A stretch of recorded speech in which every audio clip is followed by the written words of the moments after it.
corporate success, it seems so glamorous from the outside, but it usually hides a lot of struggles or silent battles about fear, disempowerment, burnout, all these things. So even though I seemingly rise to the top of my world, but I was trapped in disempowerment for most of the time.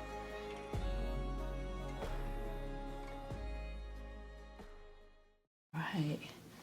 Okay. Welcome, Joy. Thank you for inviting me, Natalie. Nice to meet you. Yeah. Well, this is the second time that we've met, isn't it? Yes. Second time. I to give a brief introduction, so welcome to the Ambitious and Unconventional interviews, to Joy and to those of you listening and watching. These interviews are a sort of passion project of mine. They are to highlight people and voices and ambitious and unconventional human beings who are doing work in the world and are ambitious about something that is I think important and interesting and contributing to the way we show up with each other in today's very uncertain and complex world. So welcome, Joy. Joy and I met last month or a couple of months ago, not too long ago, through a mutual friend and colleague, Henry. And Joy is the founder of Joy Mastery Institute, which I just love. I love your use of your beautiful name.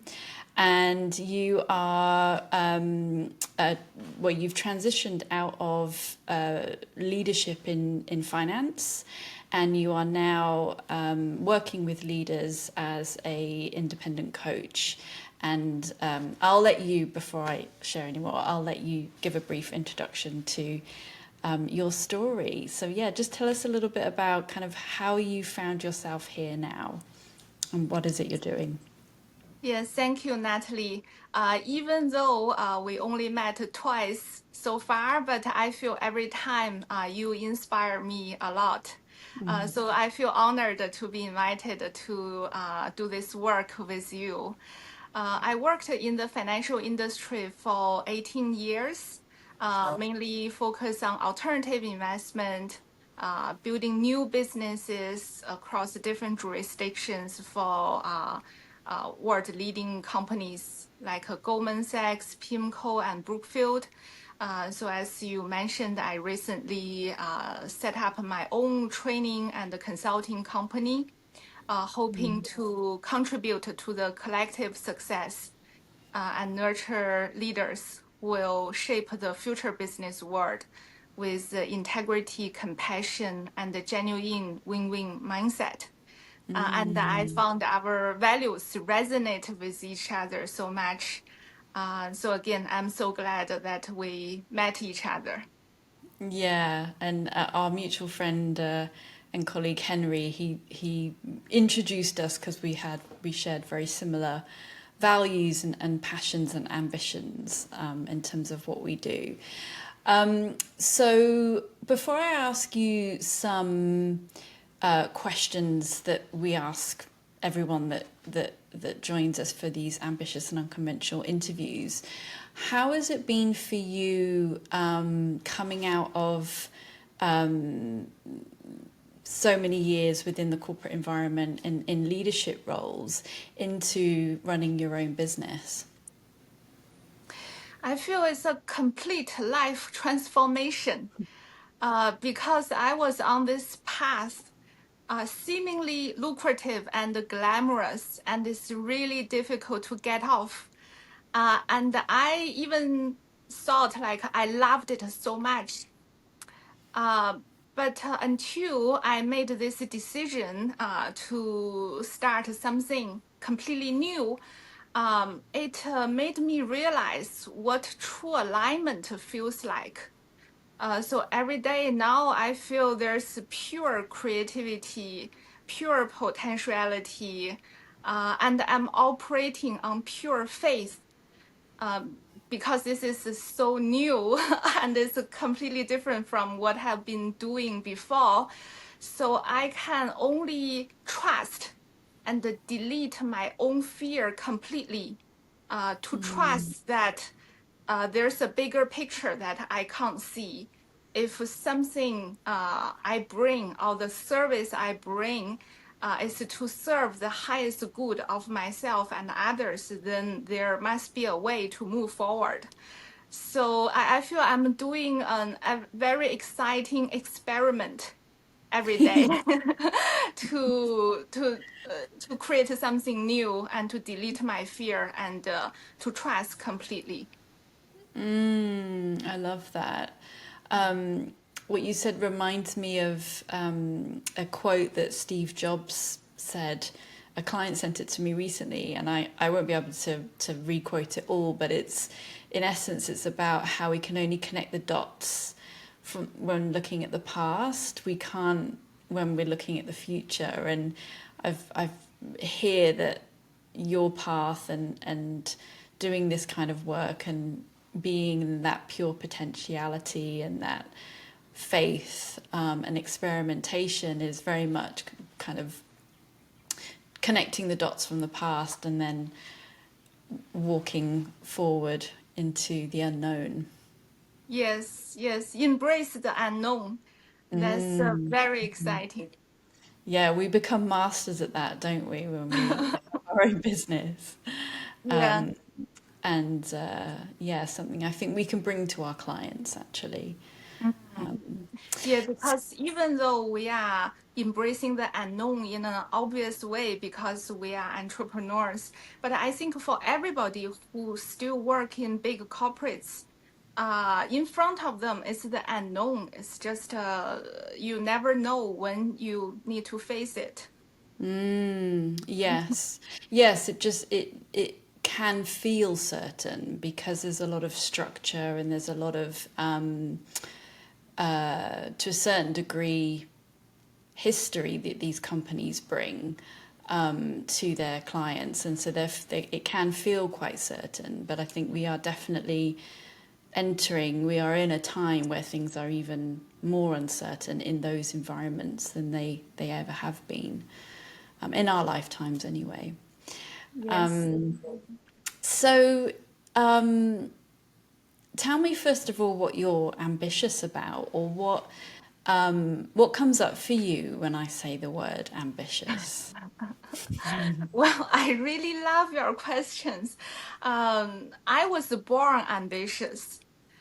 So when I was 6 years old, when I was able to articulate it, I declared that want to become a leader. It just made my uncles, aunties, and my parents laugh.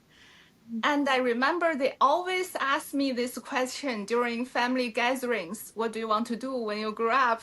Because they want to have a good laugh. But I was genuine, and I feel it's my inner programming. I always wanted to be a leader, to be a CEO. I want to build billion-dollar businesses, but I didn't know why. However, even when I was a child, I know it's not for my personal gain. I want to inspire people. I want to use what I create to show people what is possible. And then, interestingly, just a few years later, when I was in primary school, the school organized us to go to a public speaking event. And I heard a young lady's speech, and I bought her book. Her book's name is A Chinese Girl Conquering Wall Street. And her story inspired me big time and changed my life. So that I feel is a reinforcement of my ambition. This girl showed me how to inspire people and change their life.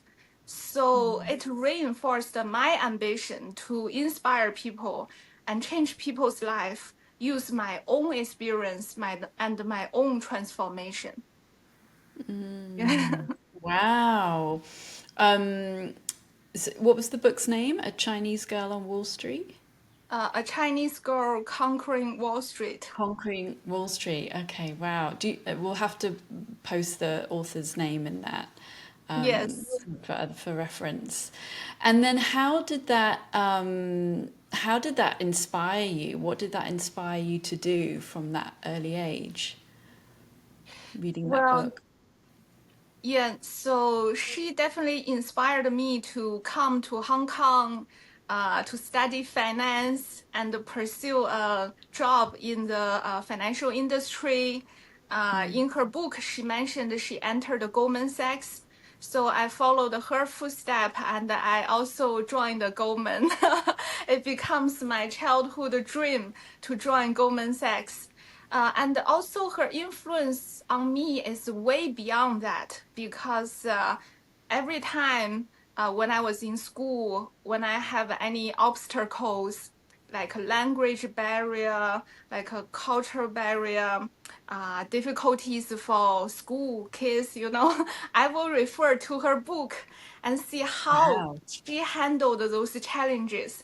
So I feel she showed me a roadmap uh, so that I can follow her footprint and achieve the dream I want to achieve. Have you ever written to her? Is she still alive, the author? Have you ever written to her? Yes, yes, yes. I met her in Hong Kong. Oh, you did? Yeah. Amazing. How was that? Wow, it's really amazing because I joined the Goldman Sachs and the first thing I did was to Google, search her in the company's internal directory. But I couldn't find her. So I was disappointed. I feel, I joined this company in order to meet my role model, but she's no longer here. And then I talked to the girl sit next to me. We were chatting one day and I told the colleague sit next to me, I say, I read this book. That's why I joined the Goldman. And she said, what? It's also how I joined Goldman too. So she also read that book. So together we find out, we did a lot of search and we figured out our role model is actually in Hong Kong. And she was a partner in a hedge fund. So my colleague and I, we reached out to her together and told her we were inspired by her book, so that we joined the Goldman. Yeah, and actually the role model, she wrote a second book because of this, because she feels, oh, actually this can inspire people. She didn't imagine, people take it so seriously. So she wrote her second book about the second part of her life. That's amazing. What's her name? Her name is Lei Chen. Lei Okay. Chen. Mhm. Okay. Is she still in Hong Kong? Maybe I lost contact with her after COVID. Okay. Mm. Oh, okay. How amazing, like that, just the power of story and sharing our experiences and how even you couldn't guess how you might influence other people. I think that's a beautiful illustration of that. And so when you when you were in your career at Goldman Sachs, at PIMCO, um, what was what did you love about it, and what was the most unconventional decision you ever made when you were in those roles? Mm. Well, I feel I always loved my job really so much with my heart and my soul. I treat the business as my own business. So I like all these firms. They are very strategic, very fast paced. And I love the people working in these companies are really smart people. I feel they inspire me every day.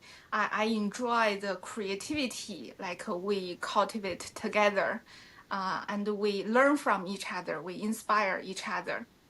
And also these companies, I feel even though they are established companies, but it can be very entrepreneurial. Especially for me, I always worked on creating new businesses for these large companies.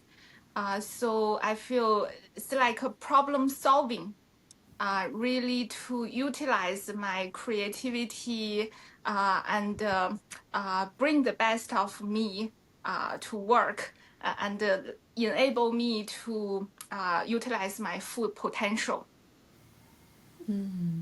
What I have done in those roles in an unconventional way, because I have been in an unconventional role anyways, because I was tasked to create a new business, either for alternative investment, institutional business, or for wealth management business.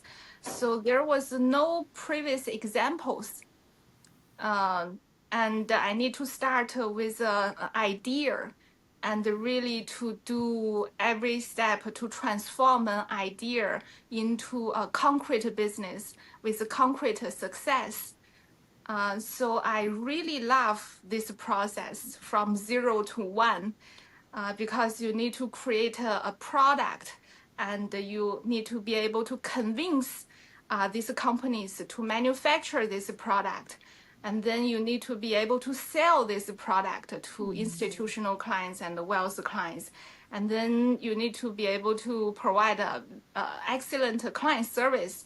So it's a whole ecosystem one person need to create in order to be able to build a new business. So I feel I grow so much from these experiences. And what made you so successful in building those businesses? I feel I genuinely treat them as my own business. I really put my energy, my heart, and soul into those businesses. And I'm very passionate about them. And because I participate in the creation of the product, so I'm 100% believe in this product. So when I try to convince the clients, I think I carry the authority and very convincing to clients because I participated in the creation of the product and the business. Yeah, so I feel there's no secret or no like something special. It's just I treat them as my own business. It's very genuine, and I use my heart to do it. I love that. Use your heart to do it. Um, what was your leadership stance then, and has it changed now?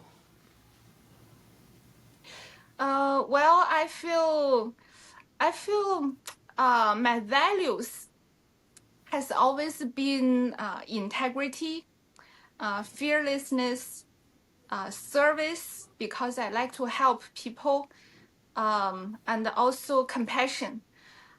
So these values has always been my guiding light. They give me an option.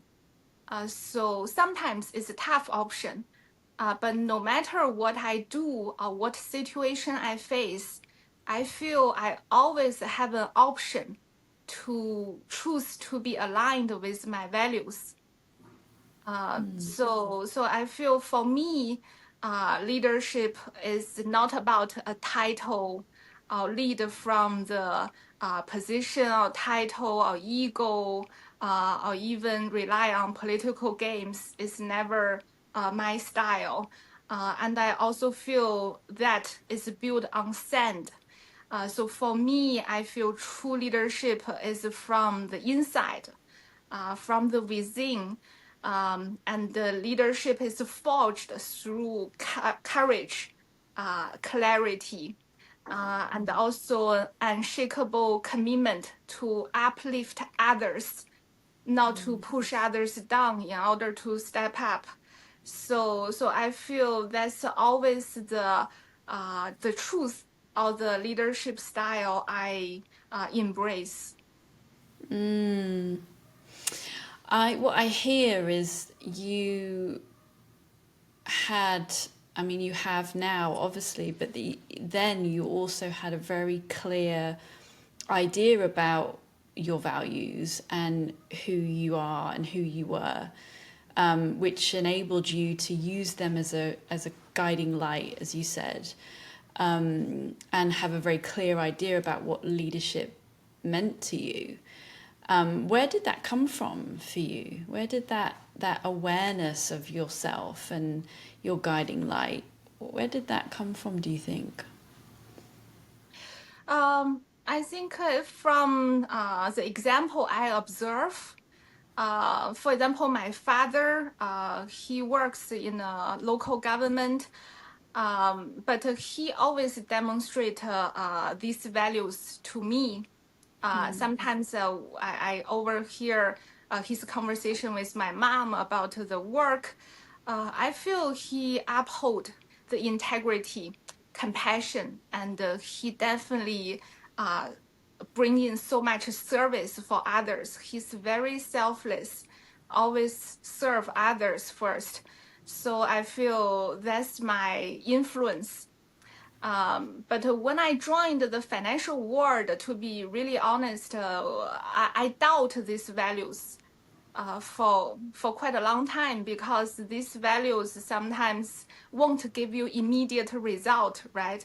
It won't enable you to win a political game, even though you watch people do it so many times, you know how to do it. But I feel I just couldn't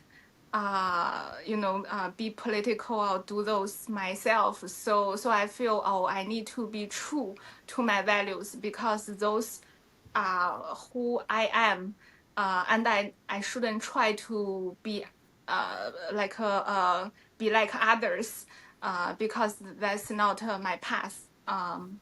Yeah, so it becomes more and more clearer over the years, and I feel grateful about it because it preserved my own nature. I feel even though I worked in the industry for almost 20 years, but I feel I still have that innocence in me, which is very valuable in many ways.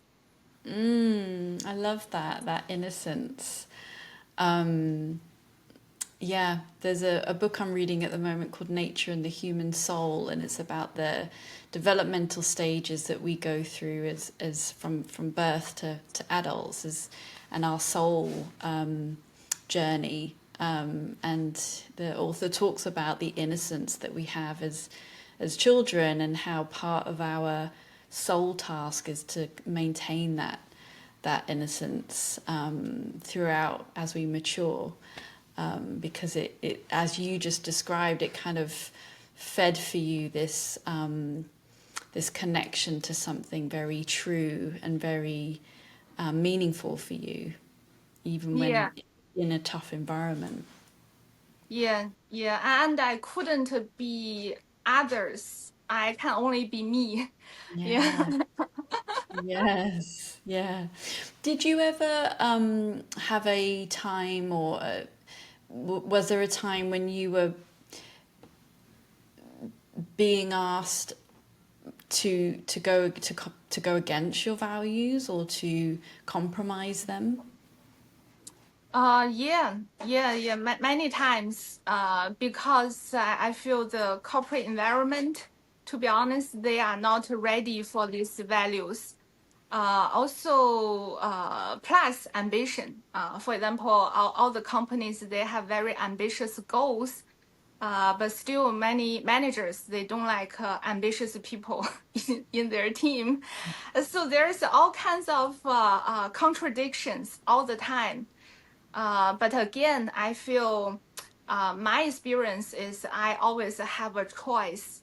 No matter what's in front of me, I can choose. I can choose to align with my value, or I can choose something else. So I always choose to align with my value, no matter what. even it doesn't give me immediate result. But I do think it's very important for the long term. And if my ambition is to inspire people, I feel I need to be true to my values. I need to embody them myself so that I can be like a good influence for others. Um, yeah, I love that. Always having a choice. You know, when you know yourself, you can choose. You can be more choiceful because you know what it is that really is going to sustain you and make you happy and authentic in the long term. What's your developmental edge right now? Well, so the company I set up, my vision is to elevate the collective success and to nurture leaders who will shape the future business world with the integrity, compassion, and the genuine win-win mindset. So I feel this is not easy because every company want to hire their own people, have their own team, their own product to compete with other companies, people, team, and product. But I want to contribute my skill, my business or leadership skill, to the industry to help multiple companies to elevate the collective success and to help people unlock their potentials, to redefine possibilities. So I feel this is something new. I'm operating with faith. I feel if this is a future, then it will have a way to move forward. And one of the things I really like that you're including in your work is sales. So working with people and teaching sales, but in a very relational, perhaps unconventional way, would you say? Yes. So one part of my training is the sales training. From my experience, I feel a lot of sales people in the financial industry, because they need a immediate result to deliver the KPIs. So a lot of times they overlooked the genuine connection with the clients. So I want to show people there's another way that you can be non-transactional and you can cultivate a genuine relationship with your client that will pay off big time over a long period. And to teach that, I feel again I need to embody that myself first. And through my past 2 decades experience, I feel it's very useful and it's proven to be very helpful because it enabled me to have billion-dollar wins. Well, I just trying to help the client to resolve their challenges, and the business follows. Yeah, I'm so excited for you, and I think this is where your path of alignment and your path of being choiceful about staying true to who you are is really now serving you and going to serve you, because you can truly embody this work and show other people how it can be done as well. Because that's how you did it. You know, you stayed true to yourself and you built multi-billion-dollar businesses. So I think it's super exciting. It makes my soul happy that you are people like you are out in the world and working with people. Yeah. Yes, same. I feel whoever work with you is very lucky. I'm sure you will show them a powerful roadmap to elevate their success as well. I feel you uphold all the values yourself. I thank you, Joy, and I think that's where our we definitely a meeting of hearts and minds is our commitment to embodying and role modeling some of the things that we we talk about and we work with our clients. So I think that's definitely something that we're both very passionate about. So final question. I'm thinking about those questions that we talked about and what might be a nice one to end on. What if your life was a book? What would the title That's be? such a wonderful question. So I think the book actually I'm thinking to write is from victimization to empowerment. Yeah, so that's actual Oh, book I'm thinking to write.